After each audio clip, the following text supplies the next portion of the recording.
Swaying room as the music starts. Strangers are walking out. Sa pa nga, nagkamali ako. Hi guys, welcome again. So for today, it's just really more of a quick reaction on Regine's the Valentine solo concert held at Samsung Performing Theater in Makati.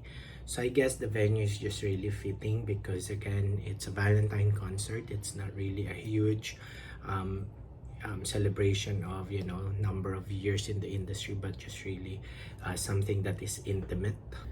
I'm not really a diehard fan of Regine, but I grew up listening to her songs, and basically one of the OPM artists whom I admire the most in terms of vocal range. Yung parang artist na hindi kami magdadalawang isip na gumastos. So I have seen my first concert was basically Regine and Martin Rivera's concert sa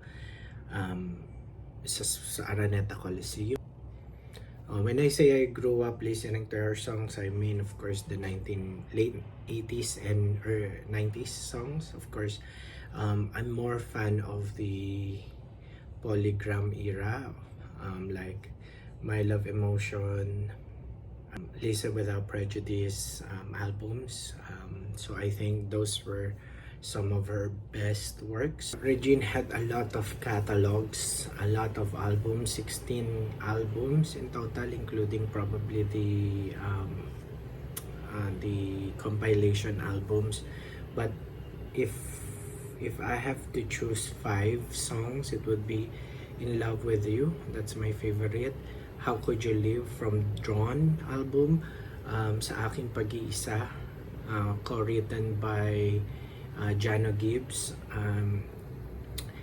What Kind of Fool Am I, and I think the last one would be My Love Emotion. A millennial fan, so I was expecting actually in the concert for her to sing, you know, most of her famous signature songs, mostly, you know, love songs, but it didn't happen actually.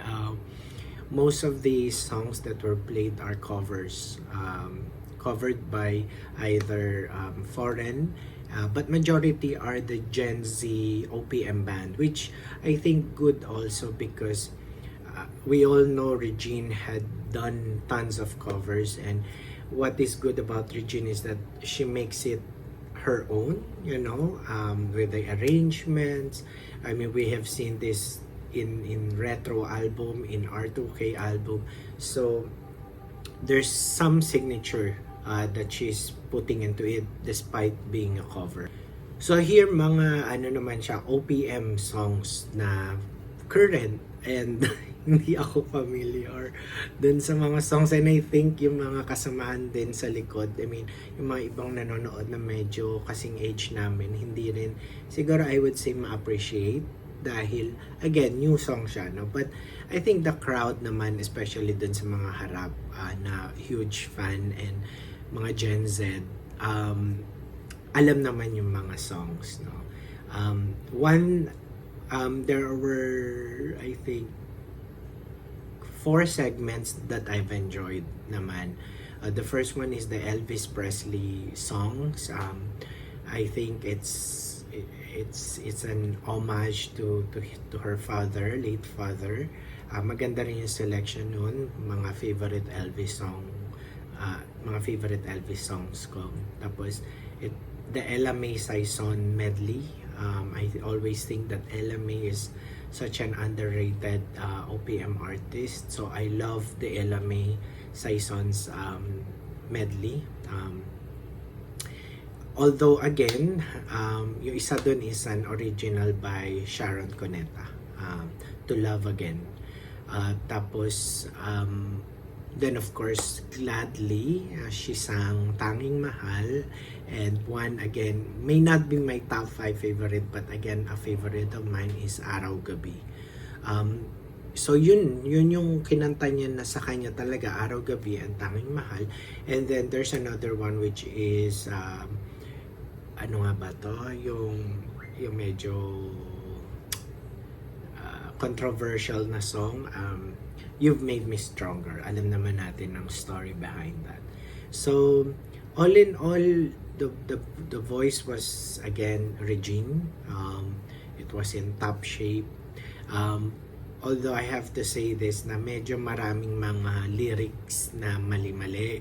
Well, may one time doon yung kakantahin niya yung Crazy For You, which is again nakakatuwa naman kasi again all these icons, all these divas, they've proven themselves naman eh. So kahit na magkamali sila, kahit na anong lyrics ang kantahin nila, kahit na sometimes mag-lip-sync sila or magsintonado sila, I think it doesn't matter kasi they've proven their worth as an entertainer and of course as a vocalist, and there's no denying that Regine is one of the top in terms of not just only from a Filipino artist standpoint but also Asia songbird, and she's still comparable to the other foreign or western vocalists.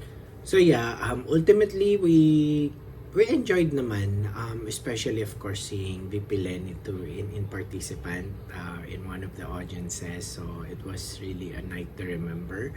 But again, hindi naman ito yung years of celebration sa industry. So hindi siya talaga big bang, no?